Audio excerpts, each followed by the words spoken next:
बोल दो ना जी। हाँ मंत्री जी आ गए। अच्छा, आप जैसे सीनियर आदमी आते हैं तो सिंबल मिलता है ना। हाँ कट कट या भाई। हाँ, आप बोला ही हमने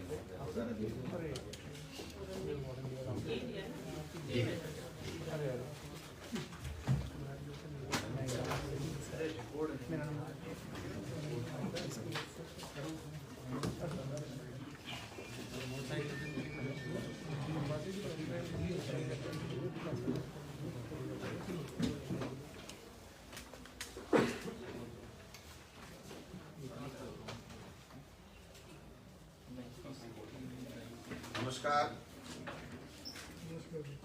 आज आपको इसलिए तकलीफ दी गई है कि जो बहुप्रतीक्षित रीट भर्ती हमारी सरकार करने जा रही है और माननीय मुख्यमंत्री जी ने 2 वर्ष के जलसे के अंदर जो 25 अप्रैल को रीट की भर्ती कराने की बात कही थी, उसमें पिछली 2017 को जो रीट हुई थी उसमें काफ़ी कुछ बातें ऐसी थी जो लोगों ने आकर के बताया था कि इसमें इस तरह की दिक्कत है, राजस्थान के लोगों को कम महत्व मिलता है।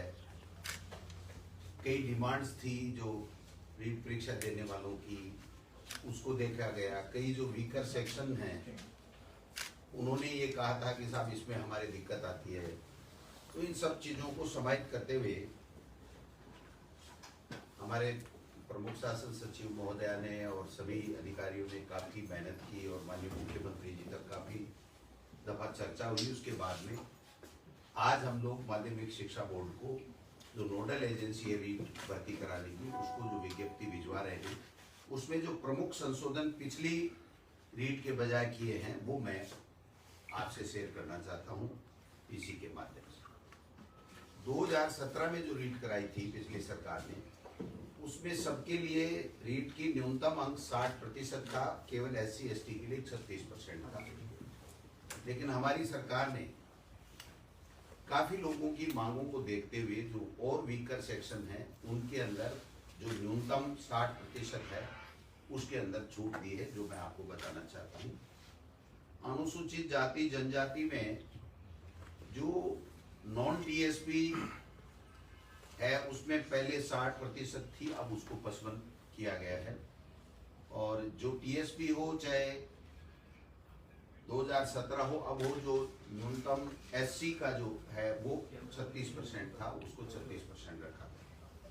दूसरा, अनुसूचित जाति, पिछड़ा वर्ग, अति पिछड़ा वर्ग, MBC, EWS, इन सभी श्रेणियों में पिछली 2017 की रीट में 60% था, जिसको 5% की रियायत करके 55% किया गया। समस्त श्रेणी विधवा, परित्यक्ता महिलाएं और भूतपूर्व सैनिक, इनके लिए भी 60% था पिछली भर्ती में। हमने इसमें 10% की रियायत दी है, 50% न्यूनतम अंक हमने माने हैं। और दिव्यांग निःशक्त जन श्रेणी में नियमानुसार आने वाले समस्त व्यक्ति, इसमें भी 60% था, लेकिन चूंकि हाईकोर्ट में भी लोग पिछले समय जो सिलेक्ट बच्चे गए और हाईकोर्ट ने भी इसको 40% तक अलाउ किया था, तो हमने उसको हाईकोर्ट के निर्णय को और लोगों की डिमांड्स को देखते हुए इसमें भी 40% न्यूनतम हमने करने का फैसला किया। दूसरा, शहरिया जनजाति के लिए बहुत कम पात्र व्यक्ति मिलते हैं, तो पहले 60% ही था, लेकिन इसमें शहरिया जनजाति शहरिया क्षेत्र के लिए हमने 36% किया है। दूसरा जो एक मुद्दा रहता था कि जो 50% अंक न्यूनतम जो स्नातक है, तो वो स्नातकोत्तर या स्नातक में बीएड करने वाले जो बच्चे हैं उनको भी हम लोग अलाउ करते हैं। NCT की जो 13 नवंबर 2019 की जो गाइडलाइन थी उसकी पालना करते हुए हमने पहले अगर स्नातक में 50 नहीं है, स्नातकोत्तर में कितने भी हैं, तो वो नहीं बीएड ये रीट दे पाता था, अब उसमें कर दिया गया। दोनों में से किसी भी में भी अगर वो 50% है तो वो भाग ले सकता है रीट के अंदर। दूसरा जो न्यूनतम अंकों का था, बाकी अन्य कैटेगरी के लिए जो 12वीं में या जो BA में, उनमें जो छूट थी वो EWS और ये जो हमारा दूसरे जो दोनों MBC है उसमें भी उसको शामिल करते हुए पहले की तरह बराबर इन दोनों कैटेगरी को भी हमने शामिल कर लिया है। वाणिज्य जो विषय था उसकी काफी समय से मांग उठ रही थी और उसको शामिल पहले नहीं किया जा रहा था। अब हमने इसको सोशल स्टडी L2 जो L2 का होगा हमारा B.Ed किया हुआ व्यक्ति, तो वो उसमें सोशल स्टडी के अंदर हम उसको B.Ed वाले को पात्र मान रहे हैं। एक रीट के साथ हमें सिलेक्शन का जो क्राइटेरिया था, जो पहले रूल थे उसमें 30% एकेडमिक के थे और 70% रीट के थे। तो हालांकि ये रीट का पार्ट नहीं है, लेकिन बताना जरूरी है क्योंकि जो बच्चा रीट दे रहा है उसको ध्यान में रहना चाहिए कि मेरा सिलेक्शन का क्या क्राइटेरिया है। तो उसको जो हमारे राजस्थान के नौजवान शिक्षित बेरोजगार जो ज्यादा आने चाहिए, जिनकी बहुत बड़ी मांग थी, उसको ध्यान में रखते हुए अब जो पहले हमने टेट में कर रखा था उस तरीके से यहाँ पर 90% रीट का वेटेज होगा और 10% उसकी जो एकेडमिक योग्यता होगी उसका होगा। तो ये 30% पिछली सरकार के समय था, जिससे काफी ये शिकायतें आई थी और काफी फर्जी डिग्री लेकर के बाहर के लोग भी आ गए थे। तो मैं समझता हूँ राजस्थान के लोगों को ज्यादा से ज्यादा वेटेज मिले, इसके लिए भी हमने किया है।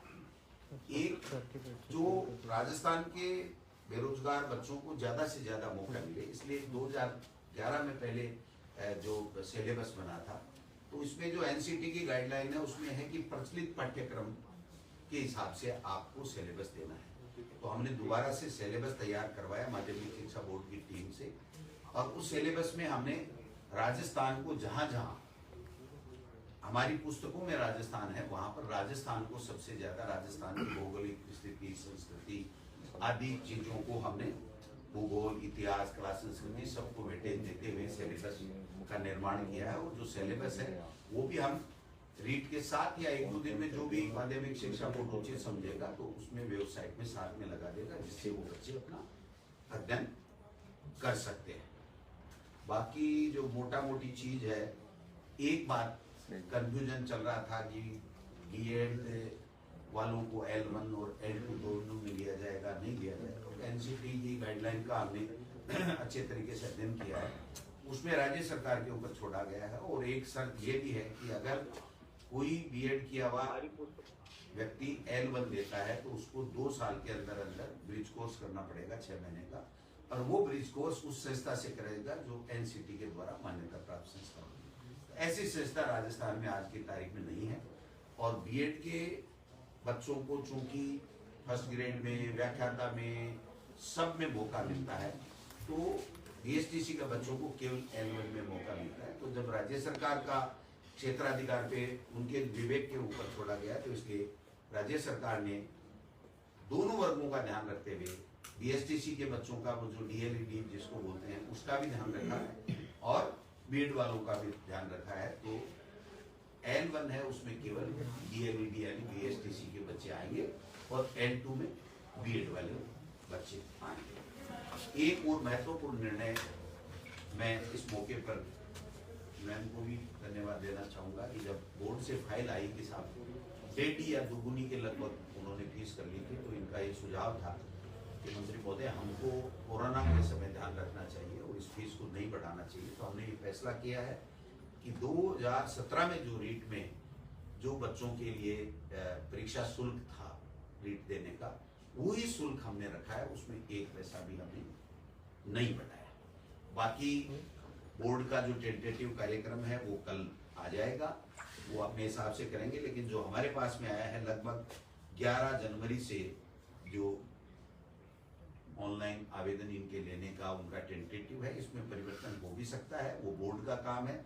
लेकिन जो मोटा मोटी मेरे पास में आया है उसके हिसाब से हम लोग 11 जनवरी से 8 फरवरी तक आवेदन लेंगे और फिर चालान और जमा कराने की वो भी 4 फरवरी तक की है। और वेबसाइट पर प्रवेश पत्र की 14/4 डेट रखी है उन्होंने टेंटेटिव, और प्रथम 6 से 8, 10 से 12:30 परीक्षा का समय, और वो जो 1 से 5 कक्षा का है वो 2:30 से 5, इस तरीके से 25 अप्रैल की एग्जाम है। तो ये जो मैंने टाइम टेबल बताया, ये बोर्ड अपने हिसाब से आवेदन लेने का घटा सकता है, बढ़ा सकता है, वो उनके विवेक पर, उसमें राज्य सरकार का कोई दखल नहीं है।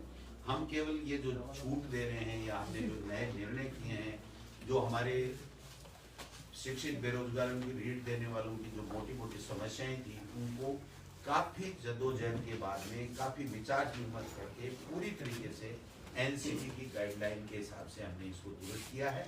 जो मोटा फैसला किया गया है, वो मोटा फैसला राजस्थान के बच्चों को ज्यादा से ज्यादा मौका मिले, इसके लिए राजस्थान का जो हमारी पुस्तकों में पाठ्यक्रम में है सामग्री, उसमें से जो सिलेबस है उसका निर्माण किया गया है। और जो 10 और 90 का जो वेटेज है, वो वेटेज हमने आगे सिलेक्शन में ये मोटा मोटी जो आज हम भेज रहे हैं, अब वो आज कल निकालें परसों निकालें, वो उनके ऊपर है। जब भी विज्ञप्ति निकलेगी उसके बाद में लोगों को मौका। तो रिप्लाई में पूछे तो क्या लेवल 1 में बीएड धारी को शामिल नहीं किया जाएगा, आपके कहने का मतलब ये है? बिल्कुल, राज्य सरकार ने अंतिम फैसला कर लिया है, क्योंकि ये राज्य सरकार पर छोड़ा गया था। और दूसरी चीज, ब्रिज कोर्स की जो आवश्यक शर्त थी, अगर हम इसको अगर L1 में बीएड वालों को शामिल करते तो एनसीटी से कब उस ब्रिज कोर्स की मान्यता मिलेगी, राज्य सरकार के पास क्या संसाधन होंगे, क्या नहीं होंगे। दूसरी चीज, फिर अगर वो नहीं कर पाएगा तो फिर उसकी नौकरी को खतरा हो जाएगा, उसको हम परमानेंट कर नहीं सकते, उसको बाहर निकालना पड़ेगा। तो कई तरह की कॉम्प्लिकेसी बढ़ने की संभावनाएं थी। और दूसरी, अन्य स्टेट्स का भी हमने किया है, तो कई जगह कोर्ट केसेज में है, बिहार में हुआ है, और उसके बाद तो वहाँ एनसीटी ने जो अपनी उत्तर रिप्लाई दिया है कोर्टों में, वो भी उन्होंने कहा ये राज्य सरकार का निर्णय है। तो L1 में केवल बीएसटीसी वालों को मिलेगा और बाकी सभी एग्जाम्स में बीएड वालों को मिलता है। अच्छा, 90-10 केवल L2 में ही लागू रहेगा या L1 में भी होगा? नहीं, ये सिलेक्शन L2 में, L1 में तो जो मेरिट बन जाएगी वो मेरिट जो पहले की तरह है, उसमें कोई किसी तरह का कोई राजस्थान जीके की L2 में ही केवल ये 70-30 का था, जिसको 90-10। राजस्थान जीके की आप बात करें, सर कुछ अंदाजा है कितने नंबर का सर वो आधार होगा? देखिए, नंबर नहीं बताए जाते हैं, नंबर पेपर के होते हैं, और पेपर में बाकायदा सिलेबस होता है।